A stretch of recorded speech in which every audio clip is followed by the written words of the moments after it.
You will hear of wars and rumors of wars. See that you are not troubled, for all these things must come to pass, but the end is not yet.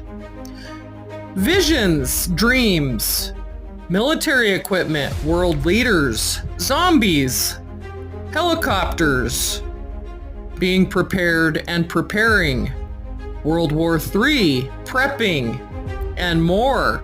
For 25 years, I've had dreams that I can't ignore. I've come to understand that some of those are foreshadows and some are warnings. And when I've told others, the outcome has been alarming. But we need to look to Jesus, and we need to know that he cares for the state of our world. There will be signs in the sun and the moon and the stars and upon the earth